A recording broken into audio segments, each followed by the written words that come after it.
안녕하세요. 보험금 문제 해결사 손해상사 김병호입니다. 오늘은 자궁 내막암 치료를 위하여 양쪽 난소를 절제하고 후유장애 50%에 해당하는 장애 상태가 되었음에도 불구하고 질병 후유장애 보험금이 지급되지 않음에 따라 재심사를 통하여 보험금 전액을 지급받은 사례를 소개하여 드리겠습니다. 최근 A는 자궁경부 세포검사에서 이상 소견이 확인되어 자궁 내막 소파술을 시행받았습니다. 수술 이후에 보고된 조직검사 결과에서 자궁 내막암에 해당하는 소견을 보임에 따라 담당 의사는 A에게 상급병원 진료를 권고하였습니다. 이후 A는 대학병원에서 재검사를 받고 전자궁 적출술 및 양측 난소 난관 절제술 등을 시행받았습니다. 수술 이후에 발급된 진단서에는 자궁 내막암 질병분류 C54.1로 기재되어 있었습니다.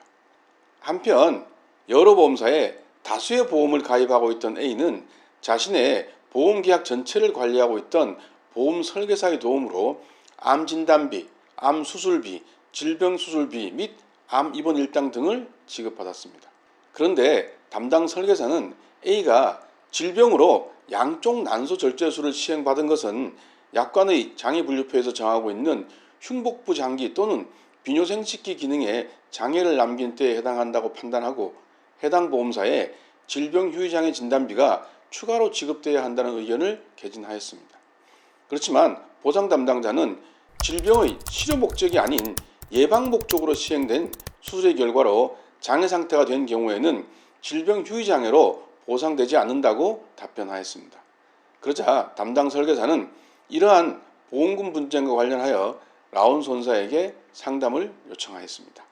라운 손사는 A의 의무기록 전체를 비롯하여 관련 자료를 면밀하게 검토하였습니다. A가 자궁 내막암으로 진단받고 양측 난소 절제술을 시행받았다는 사실에는 다툼이 없었습니다. 다만 이러한 장애 상태가 질병의 직접 결과로 양쪽 난소를 모두 잃었을 때 해당하는지 여부가 쟁점이 될 것으로 판단되었습니다. 그동안 대부분의 보험사들은 가임기 이후의 여성이 비뇨생식기 관련 치료 과정에서 질병의 예방 목적으로 양쪽 난소를 제거하는 수술을 받는 경우에는 양쪽 난소에서 병변이 모두 확인되는 경우를 제외하고 후유장애를 인정하지 않고 있었습니다. 그런데 최근 보험료 납입 면제 여부가 다투어진 대법원 판결에서 비록 제한적이지만 양쪽 난소에서 직접적인 병변이 확인되지 않는 경우에도 질병 치료를 목적으로 하는 의료 조치에 해당하는 경우가 있다는 판결이 있었습니다. 라운 손사는 A의 사례도 위 대법원 판결의 취지에 부합하는 사건으로 판단하였습니다.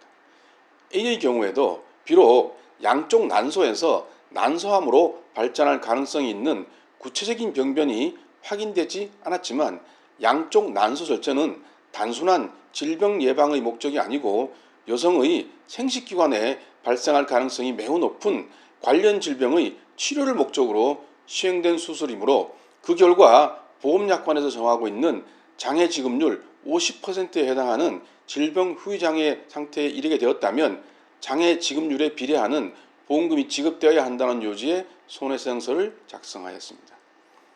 손해사정서가 제출되자 보상 담당자는 현장 조사사를 지정하여 재심사를 실시하였고 재심사 청구일로부터 약 3주일 정도 경과할 즈음에 라운 손사의 주장을 그대로 수용하고 보험금 전액을 지급하였습니다.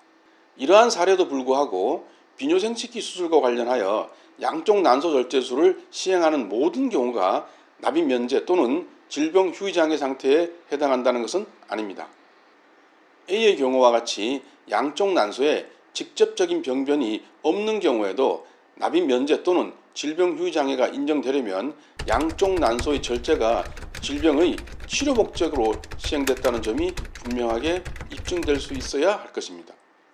라운 손해사정은 보험 소비자의 권익을 보호하기 위하여 최선을 다하고 있습니다. 여러분도 유사한 사례에 해당한다면 반드시 보험 전문가와 상담하시기 바랍니다. 전문성과 풍부한 경험은 보험 분쟁 해결의 기본입니다. 라운 손해사정은 폭넓은 의학적 지식을 바탕으로 정확한 법리 판단과 다양한 사례 분석을 통하여 가장 합리적인 해결책을 제시하여 드립니다. 감사합니다. 다음 시간에 더욱 유익한 정보로 찾아뵙겠습니다.